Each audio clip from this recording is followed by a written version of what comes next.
Now, let's stick to the topic, money. If Mr. Hack provided the elementary school, now we go to college. We have a man among us who was born in China in 1950. This will help us to spice up all of our Chinese a bit. If you don't understand, I'll translate. No kidding. He is from Germany. He's a man, a freelance journalist and publicist.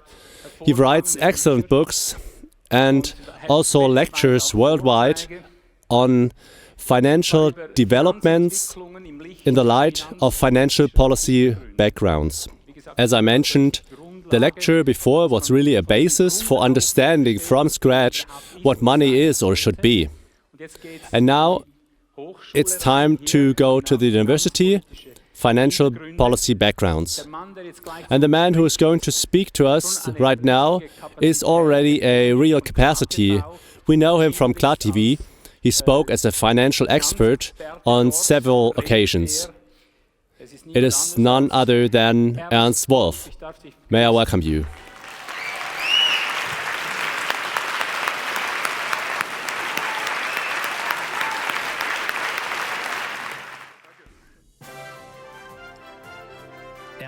Ernst Wolff, born in 1950 in Tianjin, People's Republic of China, and grown up in Southeast Asia. He went to school in Germany and studied philosophy and history in the United States of America. He worked in various professions, including as an interpreter and screenwriter.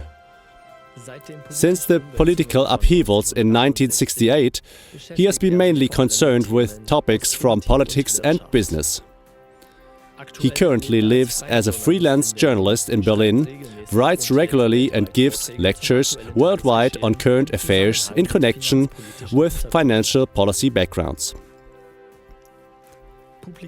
Publications: 2014, World Power IMF, Chronicle of a Raid, made it into the Spiegel bestseller list.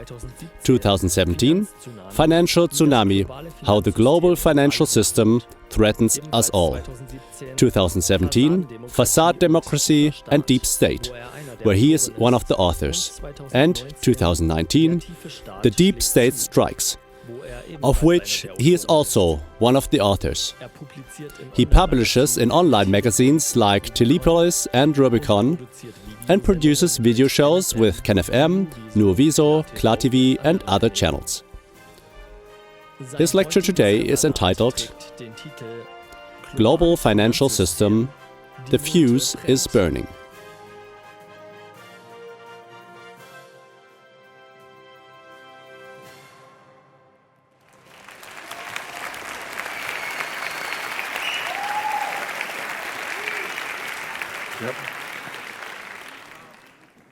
Thank you very much for the nice welcome. Many thanks also in general for the invitation here. I must say I'm extremely impressed. Many thanks especially to the many volunteers who made all this possible. Also those are backstage who are really incredibly professional. I have to start my presentation with a little warning. I gave a lecture in Hamburg some time ago and one of the audience didn't fare too well. Then an emergency doctor came and found out that he had a very high blood pressure. The emergency doctor then recommended that I should perhaps announce before my lecture that they do not necessarily lower blood pressure. Thank you. So, if you look around in the world today, the picture is determined above all by one characteristic: instability. If you look at the European Union, for example, you see in Britain the struggle over Brexit, which has been going on for 3.5 years, and which, incidentally, revealed something about the nature of democracy in the EU. Because their people has decided to leave the EU in a normal voting process, and that decision has been ignored by the ruling classes for 3.5 years. And the same or similar thing applies to the conflict in Catalonia, where people are no longer willing to follow the central government and claim their own territory, which is also answered in some cases with brutal violence. Brutal violence also prevails in France, in the Yellow Vest protests, which are far worse than they are presented here in Germany, for example. And the separatist movements in Catalonia are not the only ones. We also have separatist movements in Scotland, in Belgium and Italy.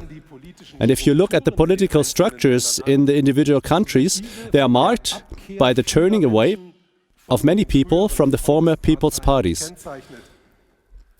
What is particularly striking is the process of dissolution of social democracy, which is already very far advanced in France, with Germany only a little behind. And I think it is quite a sign of our times if you look who is currently running for the leadership of the German Social Democratic Party. If you look out of Europe and turn your gaze into the United States, things don't look any better there. In the richest country on earth, 1 out of 6 citizens now lives in poverty.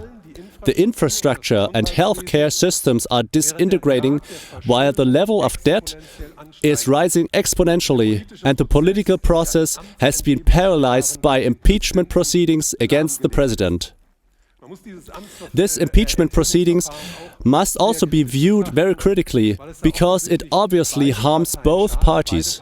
Both parties are accepting these harms, and my assumption is that the whole impeachment trial serves to divert attention from what is going on in the financial system in the United States, because there are quite considerable things happening there at the moment. If you look at South America, the picture even gets worse. Venezuela, the country with the world's largest oil reserves, is disintegrating and has triggered the largest flow of refugees on the South American continent to date. Chile is experiencing civil war-like conditions, the first since the Pinochet dictatorship. And in Bolivia, the country with the largest lithium reserves in the world, the president had to leave the country 2 weeks ago. Lithium, by the way, is in high demand right now because of electric mobility. In the Middle East, we are not only dealing with war in Syria, but also with civil war-like conditions in Iraq and Iran. Africa still has the greatest social inequality in the world, while the banks and corporations of the industrialized countries plunder the continent with undiminished strength. The pressure on the people who see no future for their homeland and therefore seek their salvation in migration is growing day by day. And in Asia, the picture is dominated by the new superpower China, which is trying to build a bridge across the Middle East to Europe with the new Silk Road, the largest economic project of all time, thus challenging the previous number one in the world, the United States. With the consequence that an increasingly dangerous potential for conflict is building up between these two countries, which could have devastating consequences for the entire world, as we have seen in Hong Kong in recent weeks and months. All this shows the world order, which provided a degree of stability for almost 3/4 of a century after the Second World War, is a thing of the past and has given way to an instability marked by uncertainty and fear for the future. However, and this is absurd at first sight, in the current situation there is one variable that has shown unprecedented stability in the recent years, and that is the financial markets. While there has been increasing unrest in the social sphere, disintegration in the political sphere, and stagnation, and, if at all, only faltering growth in the economic sphere, the financial markets have only known one direction for 11 years: upwards. No matter what happened, no matter what upheavals the world had to endure, the financial markets have not been shaken by anything. And this despite the fact that 2007-2008 we experienced the biggest financial crisis of all time. How can this be explained? Have the financial markets nothing more to do with the rest of the world? Are they the only healthy thing in a world that can only be described as sick today? Not at all. The financial markets are anything but healthy. And the fact that we have just experienced the longest upward trend in their history is not a positive sign, but the exact opposite. In fact, this upward trend can be compared to a fever curve of a patient who is seriously ill and who can only be kept alive by ever higher doses of medications. What we have experienced in the financial markets over the last 11 years is the most extensive and unrestrained manipulation that has taken place in the entire history of mankind, with the result that we now live in a world of superlatives. We are now dealing with the largest money supply of all time. We are dealing with the biggest bubbles in the stock, bond and real estate markets. We are dealing with the highest debt ever, both government debt and corporate debt and household debt. And we are dealing with the highest concentrations of wealth ever. Never before have so few people owned so much as in our time. In the United States of America, for example, 3 men, Jeff Bezos, the founder and boss of Amazon, Bill Gates, the founder and boss of Microsoft, and Warren Buffett, the boss of Berkshire Hathaway and the largest investor in the country, own as much as half of the population, that is, 160 million citizens of the wealthiest country on earth. And this brings us to the worst phenomenon of our time, the explosion of social inequality. Never before has the difference between those who have to live from their work and those who can live from their wealth been as great as in our time. And never before has it been so difficult for people who start life at the bottom of the social ladder to break out of this situation and make social advancement. How can this be? How can it be that in an age in which science and technology offer mankind ever new gigantic possibilities for improving the standard of living, this standard of living is deteriorating for the vast majority?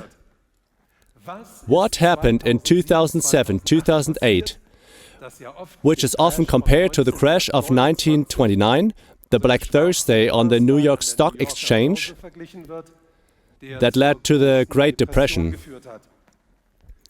And it is precisely this comparison that leads us to the decisive point.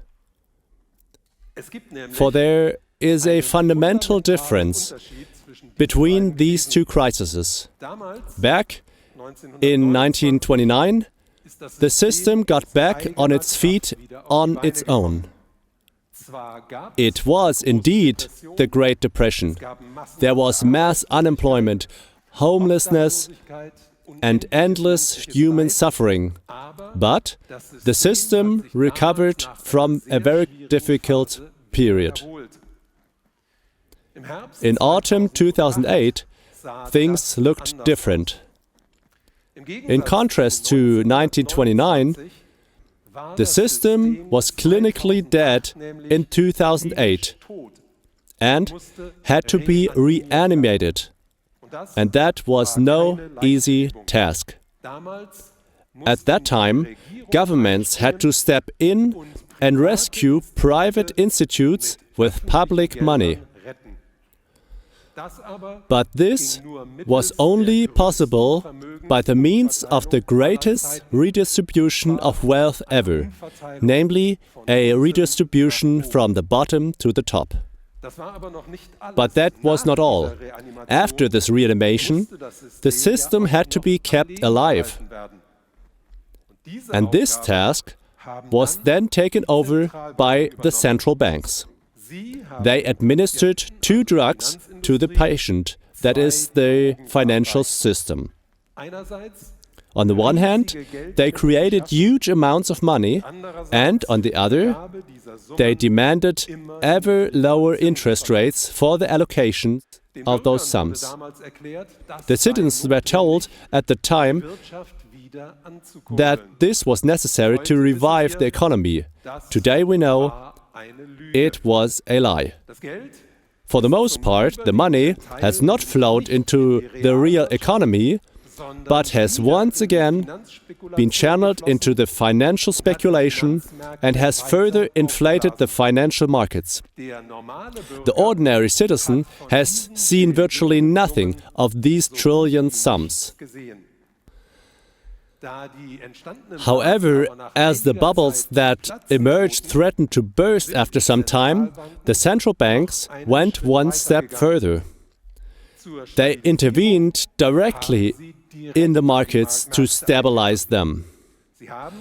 They bought up worthless papers to keep banks afloat.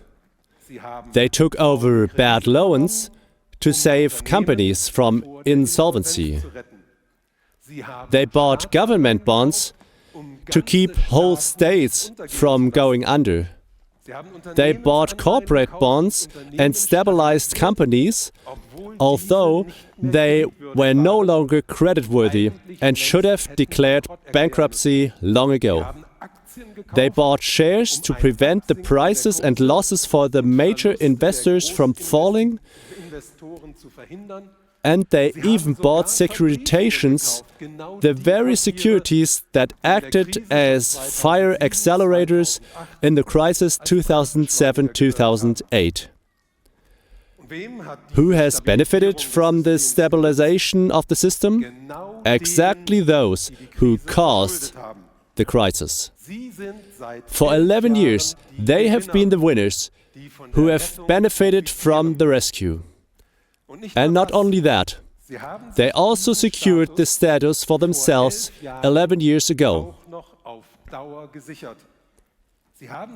They have allowed themselves to be declared systematically necessary and indispensable by politicians, that is, too big to fail, and thus placed themselves above law and order and declared themselves untouchable. This has never happened before either, that the operators of the world's largest financial institutions have been able to afford practically any kind of risky speculation for more than 10 years, in the certain knowledge that they will not be abandoned, but will be rescued in an emergency. So today, we are dealing with conditions in the financial system like in absolutism, actually even worse. In absolutism, emperors and kings had their geographically limited empires. The financial industry, on the other hand, now rules the world to the far corners. And that's why we have to ask ourselves three questions in our time. First, how did we get into this situation? Second, what awaits us in the period ahead?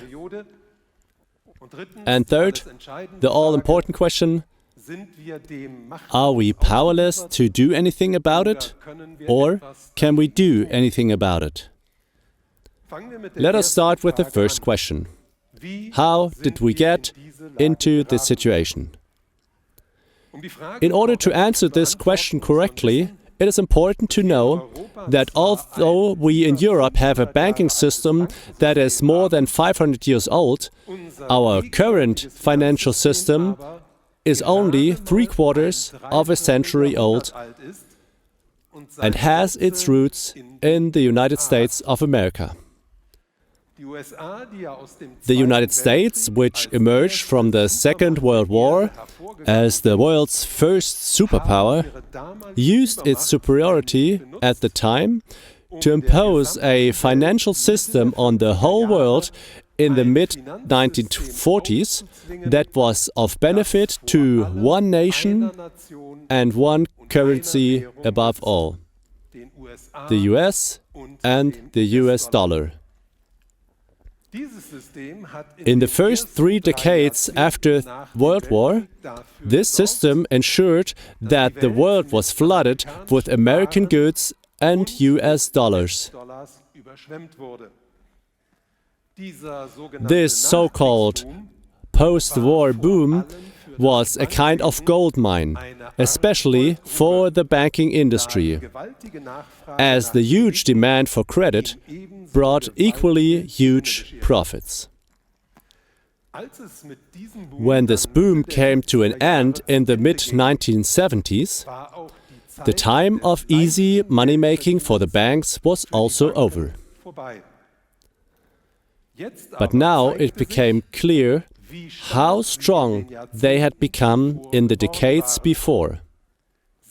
They were pushing politics to open new ways of making money for them and demanded that legal obstacles be removed. And indeed, politics gave way not only in the United States of America, but worldwide. From the mid-1970s onwards, the global process of deregulation, which I mentioned earlier, began and was characterized by the fact that politicians were removing more and more legal restrictions from the financial industry. In the whole of the 20th century, there has never been a process set in motion by politics and economy that has changed life so fundamentally and so sustainably and still shapes it today as this deregulation. The absurd thing about it is that this process, although it has determined all of our lives for years, has hardly been noticed by the majority of people. This is because the majority either believe that the financial sector is none of their business, or that they are not able to understand it anyway, and therefore think that it should be left to the professionals. But this is a fatal misjudgment, which, of course, is encouraged by the financial industry and politics, but which prevents people from recognizing the real cause of social and political misery and reacting to it by finally taking their fate into their own hands and changing something. But there's also an apologetic explanation for the behavior of majority. On the one hand, we are all today exposed to such a flood of information that it is becoming increasingly difficult for us to orient ourselves. And on the other hand, it must be said that in our times, most people simply lack the time to deal intensively with these not so simple things. And because this is so, I would like to briefly outline the process of deregulation and the most important effects it had. So, from 1948 to 73, the world experienced the post-war boom I mentioned earlier, with the global economy growing uninterruptedly for about a quarter of a century. The biggest beneficiaries of those developments were, as I said, the banks, which fueled this growth mainly by granting loans and thus became more powerful from year to year. When the economy cooled in the 1970s, the banks' business also declined. That did not suit them, of course, and so they used their position of power and urged politicians to give them more leeway to make money. And for this purpose, they demanded that the rules to which they were subjected to be relaxed. In other words, deregulated. The American and British banks, that is the Wall Street and the City of London, were particularly active in the 1970s and 1980s. And as we heard earlier, they got help from two politicians, Ronald Reagan and Margaret Thatcher. The two of them removed more and more legal obstacles from the banks until Margaret Thatcher set the climax in October 1986 with the so-called Big Bang. By having the separation banking system, that is the separation of normal commercial banks and investment banks, abolished in the City of London. This separation had once been introduced to protect bank customers. It forbade ordinary commercial banks to speculate with their customers' deposits. This security, which is very important to the majority of the working population, has been a thing of the past since the Big Bang in Great Britain and since 1999 in the United States of America.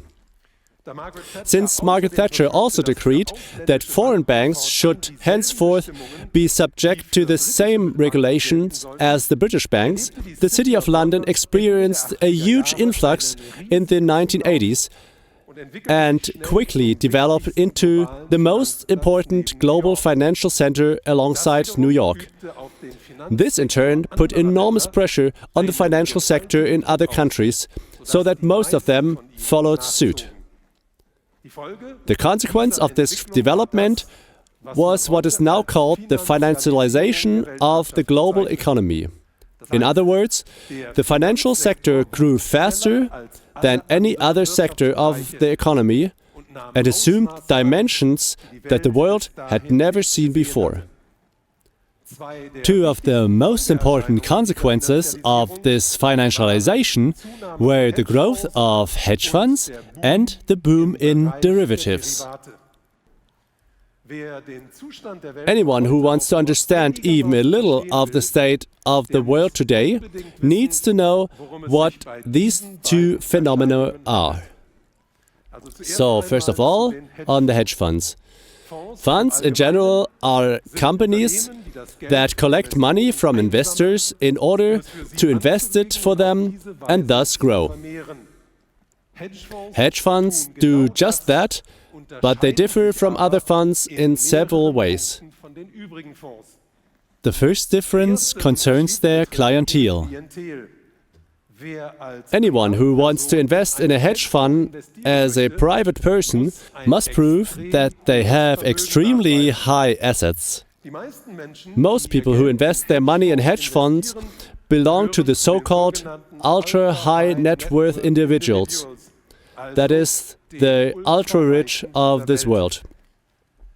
The second difference concerns the strategy. In most cases, funds concentrate on a specific investment area, such as stocks, bonds, or real estate. Hedge funds, on the other hand, have no clearly defined investment area. Their managers constantly scour the financial markets for opportunities to achieve their main objective, which is to make the highest possible profits in the shortest possible time. Betting is a frequent focus of hedge fund strategy. Betting on price or price fluctuations not only on upward swings, but also on downward swings.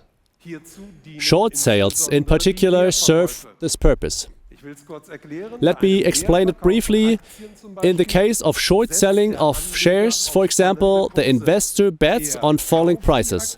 He does not buy the shares in order to sell them later at a higher price at profit, but he borrows them, sells them immediately, then waits until the price has fallen, then buys them back and returns them to the owner. In this way, it is even possible to make a profit from a fall in the price of a share. Another tool often used by hedge funds is leverage. This sounds complicated, but it is basically quite simple. A hedge fund makes a bet and then borrows money to increase its own bet,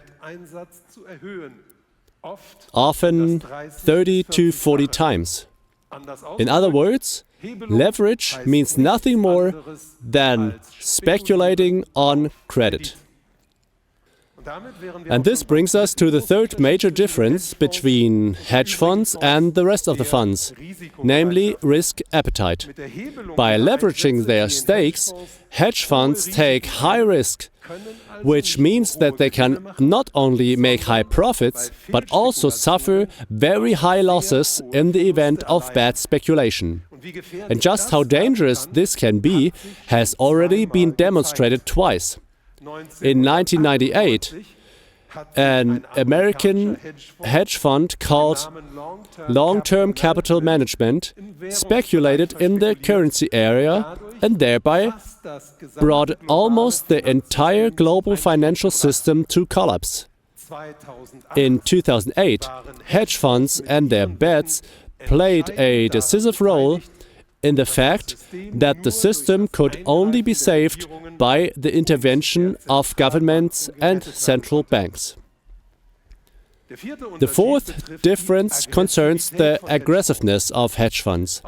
Because of their market power and short-term profit-oriented strategy, they like to resort to the means of hostile takeover. They swallow up companies against the will of their owners and employees, but do not continue to run them in the long term, instead gutting them, selling the most profitable parts at profit and leaving behind a shambles. The fifth and sixth difference between hedge funds and normal funds is, on the one hand, tax avoidance and, on the other, a lack of transparency.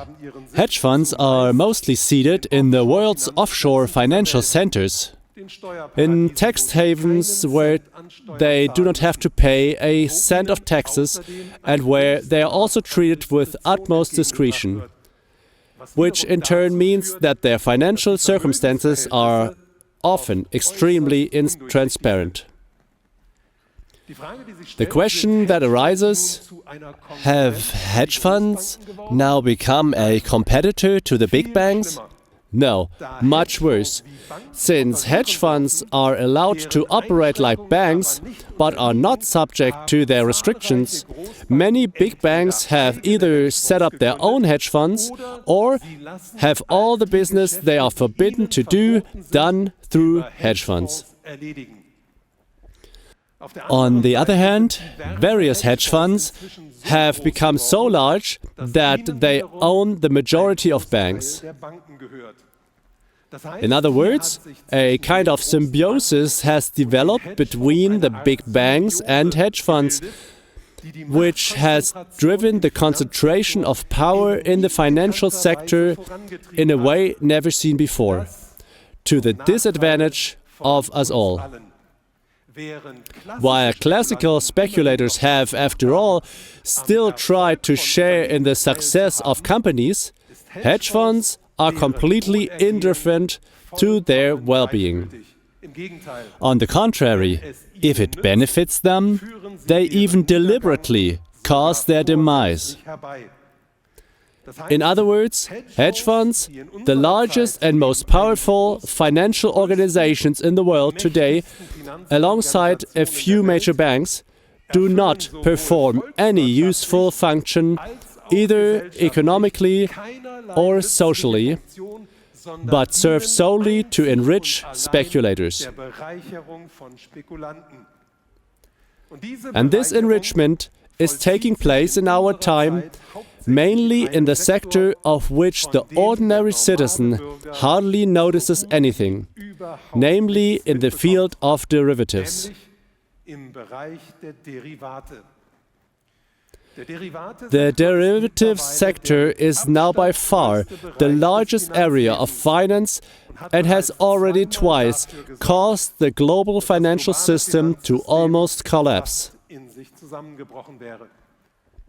And yet, it is still largely unregulated today and serves professional gamblers in the financial casino as the most important enrichment platform.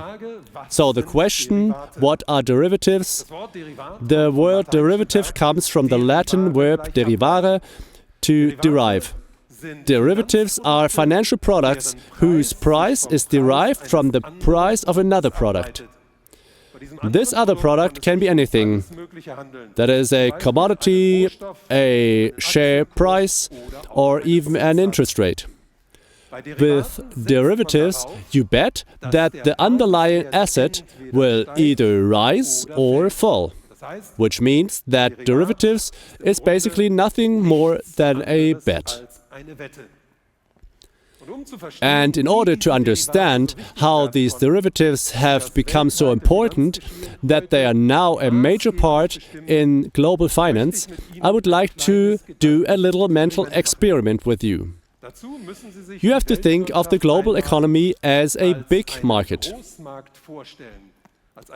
As a big market where farmers offer their goods, the middlemen buy these goods, and then resell them to retailers. Next to this big market, there's a bank that does the classic banking business, that is, gives loans to the farmers and the various traders. The business of this bank runs well until one day the farmers have enough fields, the middlemen have enough cars, and the retailers have paid off their shops. Now, the bank's lending is coming to a standstill. The farmers need new agricultural machinery from time to time, the middlemen need new cars from time to time, and the retailers convert their shops from time to time, but the bank can no longer do the big business with them. In this situation, the banker now comes up with an idea.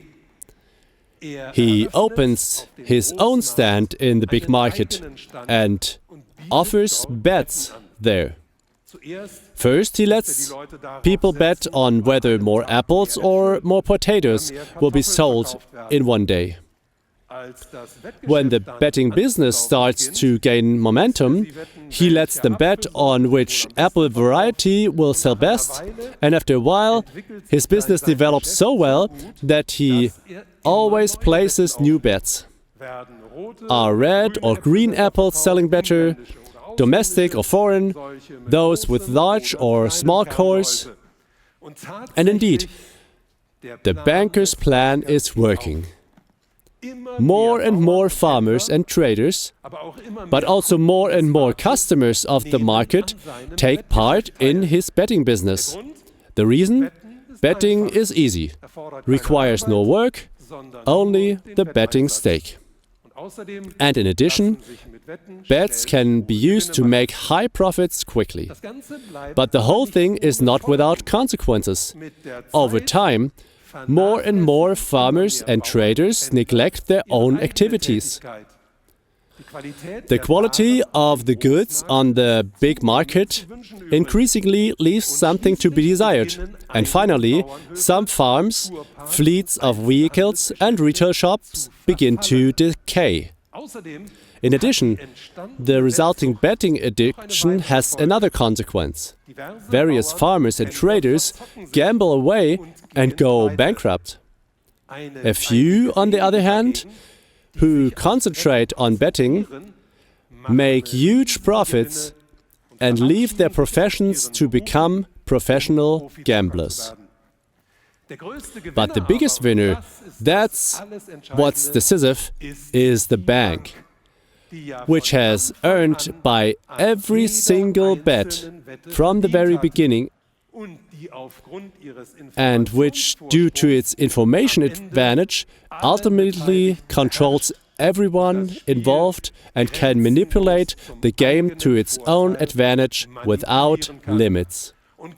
And that is precisely the situation in which we find ourselves today worldwide.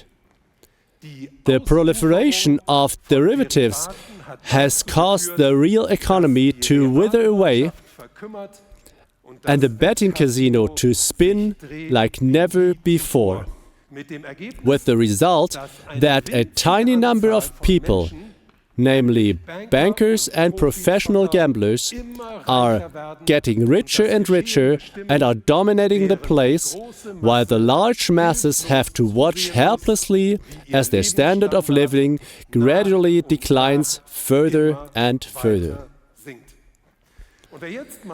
Anyone who now thinks this is all very reprehensible has not yet heard of the worst of all derivatives, namely the credit default swap, which the major American investor Warren Buffett described as a financial weapon of mass destruction as long ago as the 1990s, and which reveals all the shamelessness and unscrupulousness of the financial world today.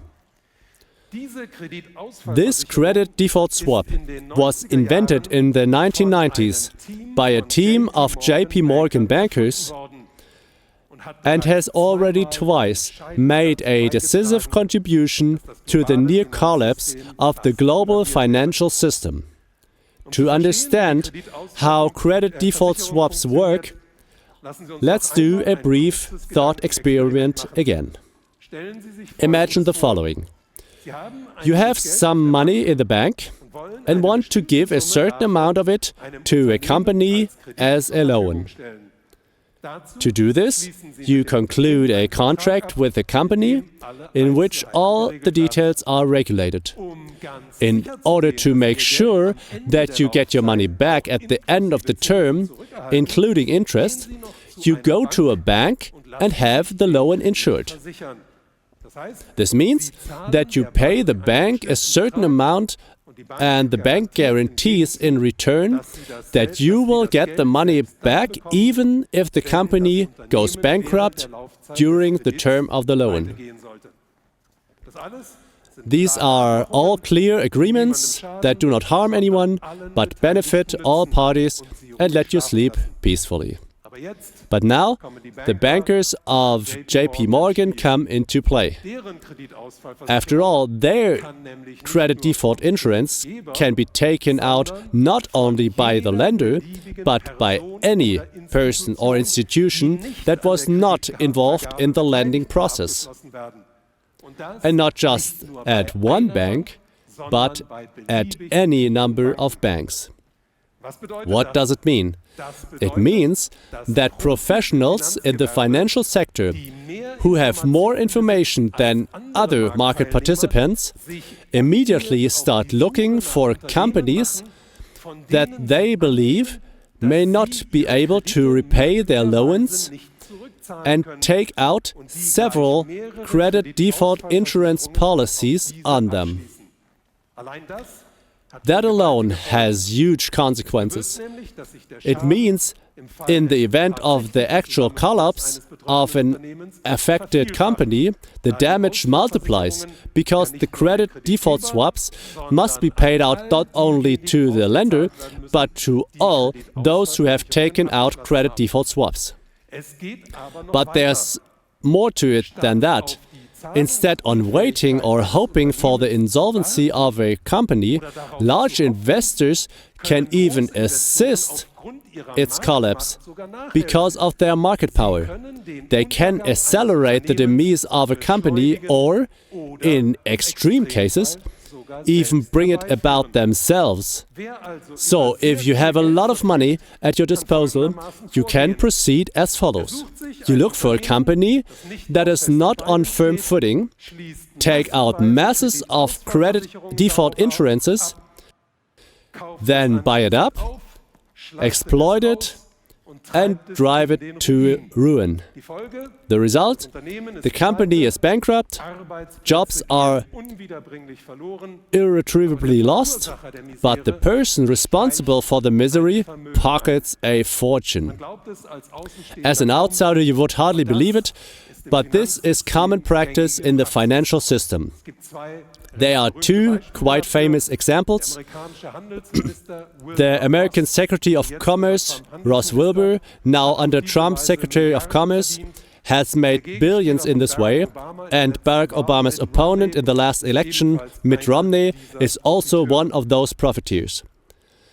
And this dilemma also happened in 1998 in the case of the hedge fund Long-Term Capital Management.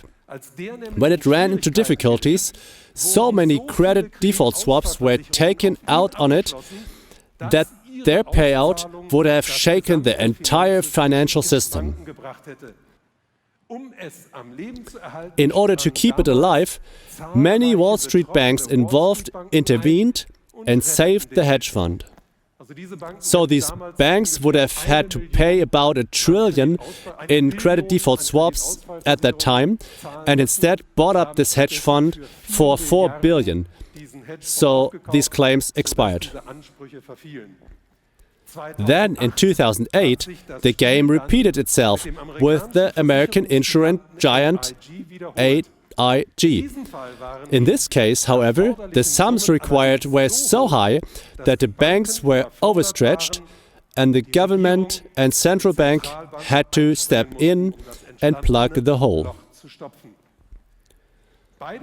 Both cases show credit default swaps are not only economically damaging and destructive because they allow individual market participants to enrich themselves to the detriment of others, they are also highly dangerous because they have the potential to bring the entire system down. And yet, nothing has been done about these credit default swaps to date. On the contrary, their scope has actually increased, and there are even hedge funds that specialize in their use. So much for what deregulation has achieved. It has transformed the global financial system not only into a casino, but into a shark tank where pure financial Darwinism prevails. Anyone who has money and therefore power can quite legally damage other companies, exploit them, destroy them, and thereby enrich themselves unscrupulously. And even so more, those who have money and power need to pay almost no tax on all the profits they make, because at the same time enough legal loopholes have been created to allow the world's greats access to the world's offshore oases. Just one example how far this completely legal tax avoidance goes. Last year, the global corporation Amazon not only managed to stop paying taxes, but even managed to have several $100 million paid back by the American state. In other words, Amazon has introduced the principle of negative taxes. And if at this point you can't think of anything else but the word antisocial, I can only agree.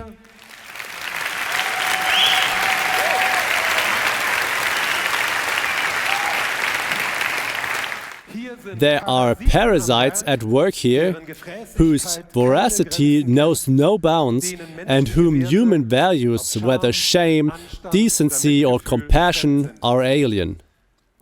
And let us look at the other side of deregulation. What has deregulation brought to working people? Just the opposite. The ever-increasing damage to the system has deprived and continues to deprive the states, or rather the national budgets, of considerable sums of money. And the bailouts of the systems have, as we already heard, swallowed up vast amounts of tax revenue. However, these enormous sums have not been imposed by governments and legislators on those who have caused the damage, that is, the speculators, but on the victims of the speculation, namely the working people, in the form of austerity policy. The austerity or austerity policy of the recent years means nothing other than that the entire financial burden of the crisis has been placed on those who have not contributed anything, or indeed anything at all, to cause it, but on the contrary have borne its greatest burden. And this is not over. It is precisely this policy that is currently being pushed forward and exacerbated by additional measures, which makes us expect far worse in the future. In other words, we must expect further drastic and even more violent attacks on the standard of living of us all in the period ahead. In order to show what these attacks will look like, I would like to pick out 3 points. First, the abolition of cash, which is awaiting us. Second, the general attack on the middle class by means of new platform economy. And third, the continued march towards a negative interest rate policy. I will start with the negative interest rates, which have been implemented here in Switzerland for a while now and will surely follow us in the future and will take on ever grosser forms. With these negative interest rates, we are living in terms of money in an absolutely unique time. Negative interest is a phenomenon that has never been seen before in the entire 5,000-year history of money. And it is also a phenomenon that turns the functioning of the existing monetary system completely upside down. You only have to think about the principle of negative interest consequently to know what it means. For the person who lends money, it means that in the end he gets back less than he has given. But who in society, in our money society, would voluntarily get involved in such a business in which he knows from the outset that he will lose? There is someone, the central banks. For those who borrow money, negative interest rates have a completely different effect. For him, they mean that in the end he has to return less money than he initially received. But that means nothing other than that under such a regime, one could theoretically generate a completely work-free income by incurring debts here, there and there. And there's somebody who can do that and who does, the ultra-rich.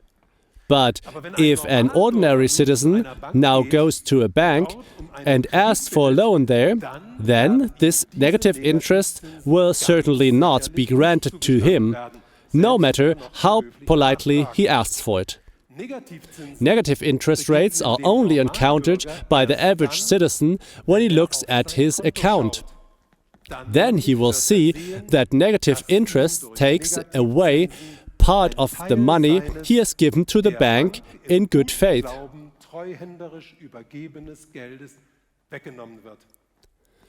The principle that applies to all innovations introduced by deregulation also applies here.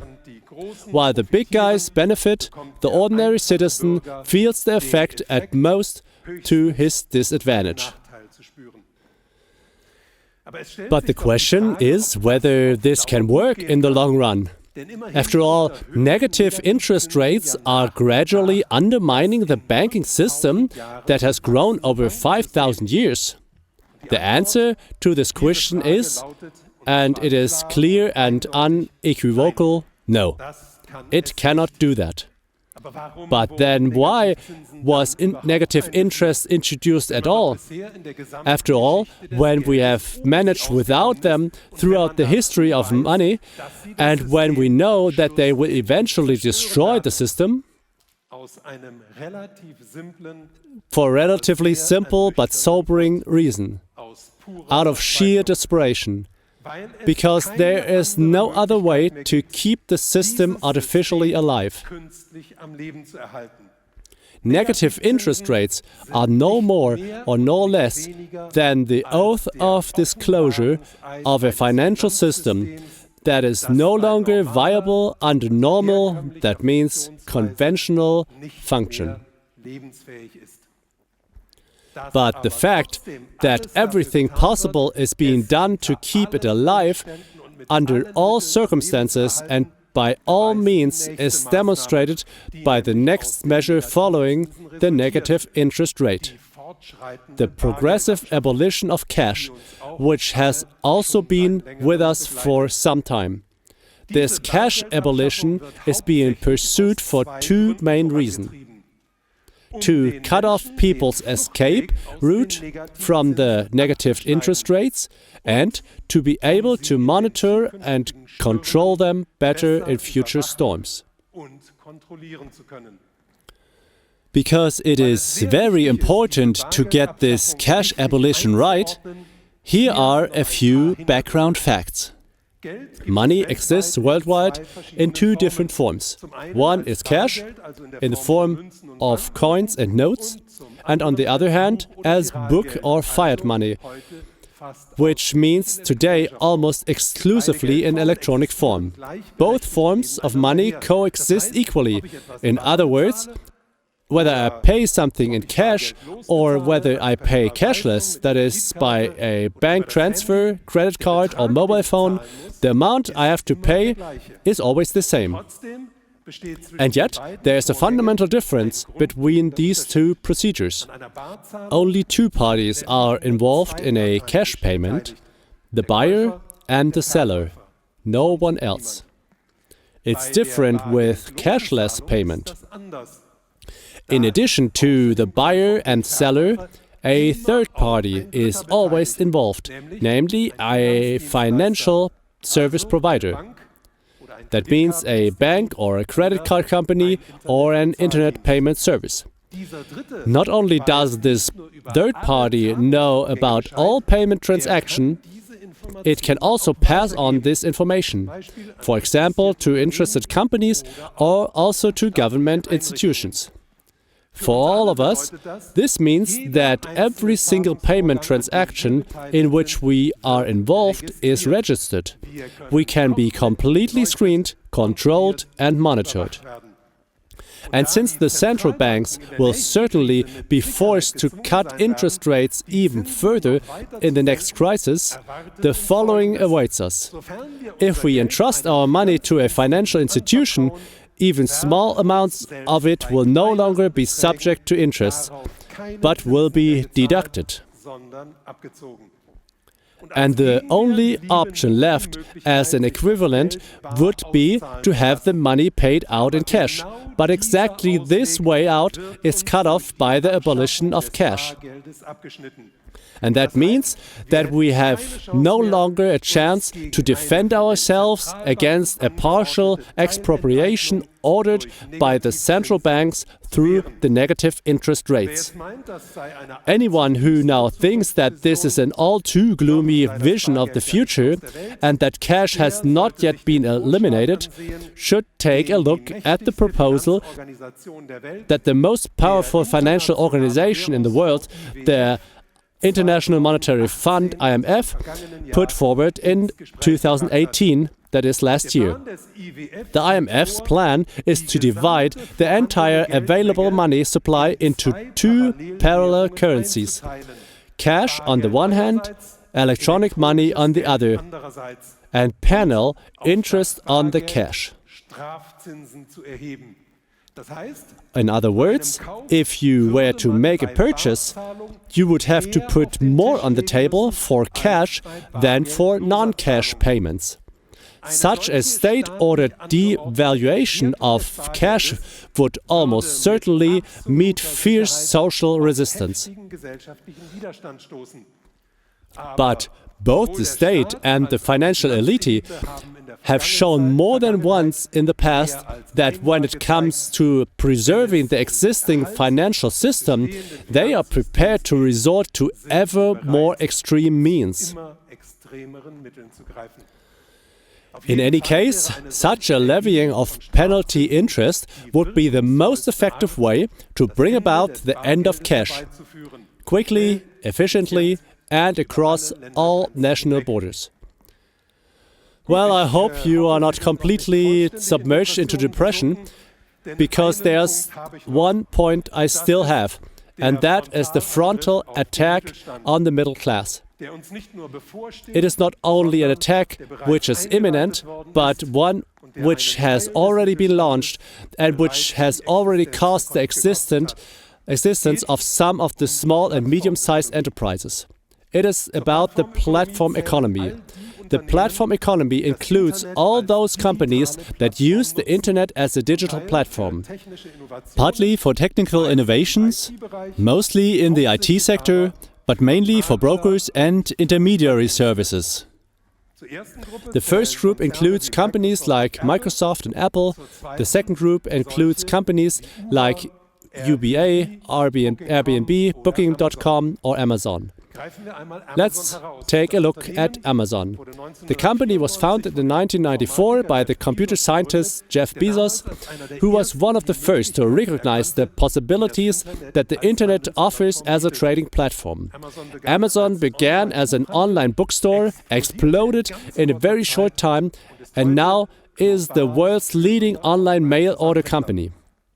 But Amazon has not only made Jeff Bezos the richest man in the world, it has also established a new business culture that is rapidly spreading and has largely shaped the platform economy today. The overwhelming success has attracted a large number of major investors who have huge sums of money and only think in extremes, in terms of profit, but also in terms of the methods by which these profits are to be generated. Since the internet operates worldwide, companies in the platform economy are quickly spreading beyond national borders. Their market is not, as with traditional companies, first regional, then national, and finally international, but encompasses the whole world from the very beginning. Because this goal, the conquest of the global market, promises the highest profits, platform companies are often pushed by their major investors into a merciless fight for market leadership. They often accept high losses for years, only to either bankrupt their competitors, take them over, or oppose their own conditions on them. Their victims are not only other platform groups, but also medium-sized companies. For example, in the craft trades, the catering trade, the hotel business, or the transport industry. They are all being pushed by price dumping to join the platform company and submit to its dictates.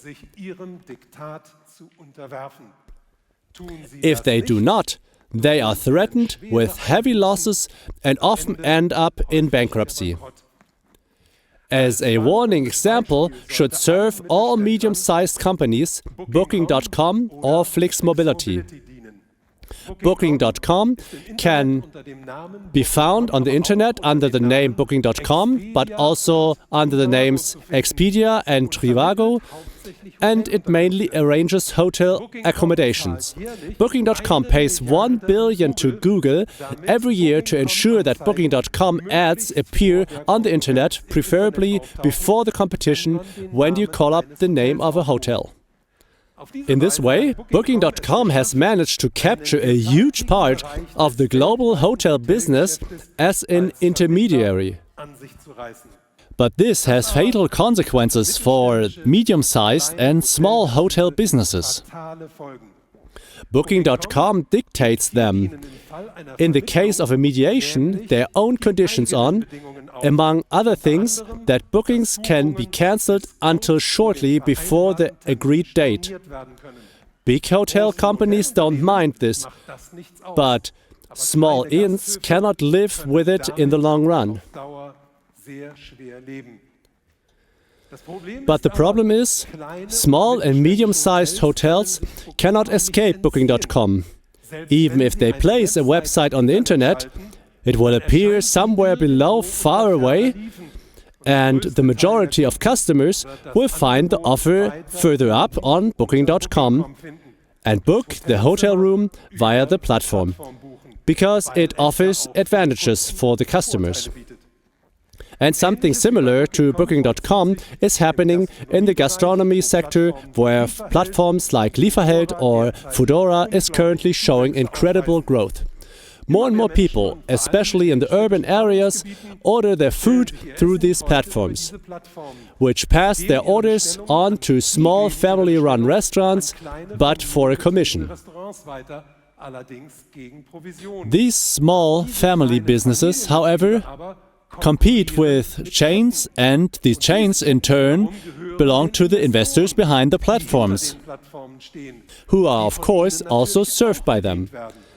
This means that there, for example, there's a competition between the small restaurants and the small providers of kiosks, a competition with chains, which in reality is no competition because the family businesses have no chance against the chains in the long run.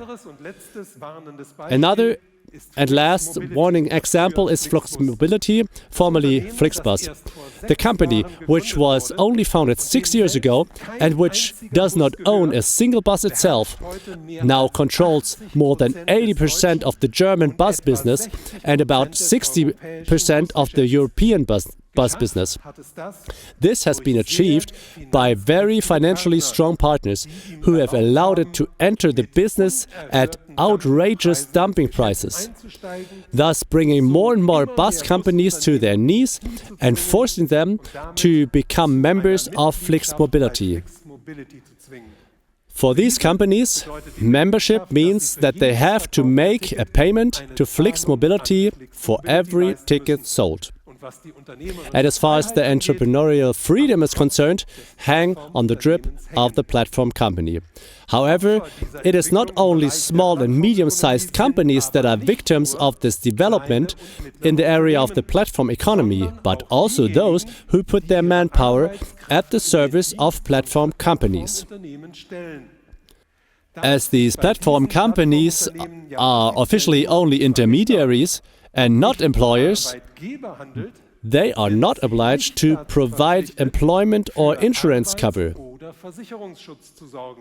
In most cases, the result is a bogus self-employment without any social security. And this is usually with very low incomes.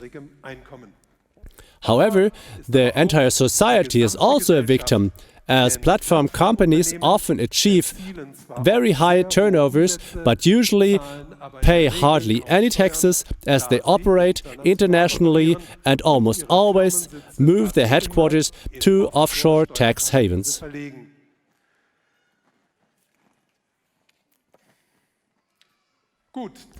Well, the huge amounts of money pumped into the system by the central banks since the global financial crisis of 2007 and 2008 and lent to major investors at ever lower interest rates have given this platform economy an additional boost. And since the global economy has been slow to get back on track and the manufacturing industry has not been able to make too large profits, a considerable amount of the newly created money has been channeled into so-called startup companies for speculation. There it met creative young computer scientists who were helped to realize their ideas, but who, as soon as they were successful, were either bought up, compensated, or only employed as partners to make room for tough market professionals. I am sure that many of these young founders had no idea what consequences their ideas, which they confidently considered progressive, would one day have. That they would help to strip parts of the middle class of their land, produce masses of low wages, destroy social achievements of the past, and the worst development of our time, the explosion of social inequality.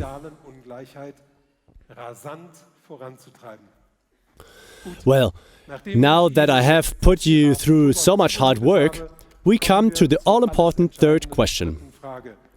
Are we powerless in the face of this, or can we do anything about it? Although it may seem strange at this point, after all this information, some of it devastating, I myself am convicted that we can actually do something about it. Not individually, of course, because individually we don't stand a chance against such concentrated superiority. And even as a group, it will be difficult to oppose this superiority. But there's something that plays in our favor that possibly gives us a very special and indeed historical opportunity. And this is the time we live in. Since the existing system can only be maintained by measures that worsen the standard of living of the people, the majority in the time ahead of us will come into ever sharper conflict, both with the minority that wants to maintain the system and with their own misconceptions. And it is precisely this conflict that will increase the willingness to deal with the system and the questions it raises. So, if it were possible to make the majority of people understand the current money and financial system, at least in its basic features, then it might be also possible to create a new, different system via a fundamental social change, which does not serve the 1% but the majority of people, and which manages to turn money into a product that does not dominate people, but is dominated by the majority of people. Therefore, one of the most important tasks in our time, in my view, is to take advantage of this coming conflict and educate as many people as possible about the nature and functioning of the current monetary system. To open the door for another system, one that does not serve a minority but the majority, and one that is not based on greed, the striving for power and the overexploitation of the earth's resources, but on a peaceful, sensible and socially acceptable use of these resources for the benefit of us all. If my lecture... Thank you.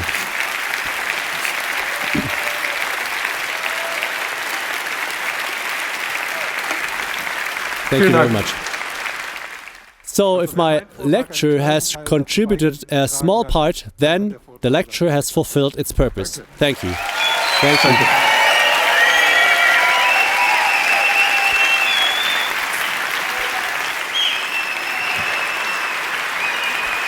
Ernst Wolff. Wonderful. Wonderful. Wunderbar. Wow, great. So I don't think it was a small contribution. It was a fundamentally important contribution. Never understood the words. Bert, right? Yeah, amazing, isn't it? Deregulation, haven't even heard of it. Free as a bird before the law for the con artists. Did I get it right? Well, we have heard things that are so blatant, you can only say, justice, go on for those scumbags. Pay your price, bite the bullet. You chose this profession for it. Not our business now, but we'll clear it up. That was a wonderful vision. Thank you, Ernst Wolff, for this way out too. We will do that. That's what we will do. Thank you. Okay.